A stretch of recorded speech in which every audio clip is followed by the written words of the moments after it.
এবার চন্দ্রযান-5 অভিযানে অনুমোদন কেন্দ্রের 250 কেজির রোভার নামবে চাঁদের মাটিতে।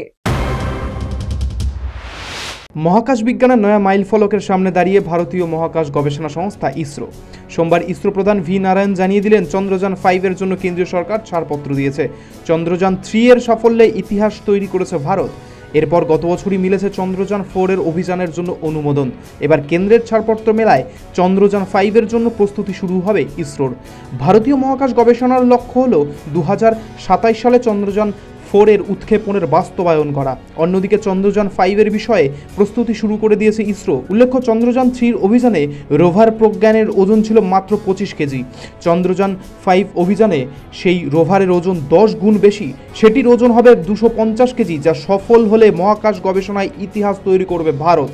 চন্দ্রপৃষ্ঠের গবেষণার জন্য প্রথমবার 2008 সালে অভিযান চালায় ইসরো। চন্দ্রযান-1 এর ওই অভিযানে চাঁদের রাসায়নিক খনিজ এবং ফটো জিওলজিক অর্থাৎ আলো ভূতাত্ত্বিক ম্যাপিং করা হয়। সফল না হলেও চন্দ্রযান-2 এর উচ্চ ক্ষমতা সম্পন্ন ক্যামেরা থেকে প্রচুর ছবি এই মুহূর্তে পাচ্ছে মহাকাশ গবেষণা সংস্থা। এরপর চন্দ্রযান-3 এর ঐতিহাসিক সাফল্য সকলের জানা। চন্দ্রযান-3 চাঁদের দক্ষিণ মেরুর কাছে অবতরণ করে। চন্দ্রযান-3 এর ল্যান্ডার বিক্রম যেখানে অবতরণ করে, বিশ্বের অন্য কোনো দেশ সেখানে আজ পর্যন্ত মহাকাশযান পাঠাতে পারেনি।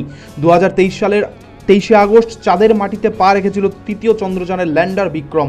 পাখির পালকের মতো অবতরণ করেছিল ল্যান্ডারটি, যা এর আগে কেউ কখনো করতে পারেনি। এই সাফল্যের পরে 2024 সালে চন্দ্রযান-4 এবং 2025 সালে চন্দ্রযান-5 কেন্দ্রের অনুমোদন পেল।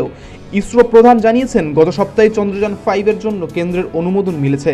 এই চন্দ্রাভিযানে সাহায্য করবে এবার জাপানের মহাকাশ বিজ্ঞানীরা। চাঁদের পৃষ্ঠদেশে অনুসন্ধানের জন্য চন্দ্রযান-5 যে রোভারটি নিয়ে যাবে সেটির ওজন হবে 250 কেজি। ইসরো প্রধান জানান, লক্ষ্যে সফল না হলেও চন্দ্রযান-2 এর উচ্চ ক্ষমতাসম্পন্ন ক্যামেরা থেকে এখনও প্রচুর ছবি পাচ্ছে মহাকাশ গবেষণা সংস্থাটি। National bureau report, news vanguard.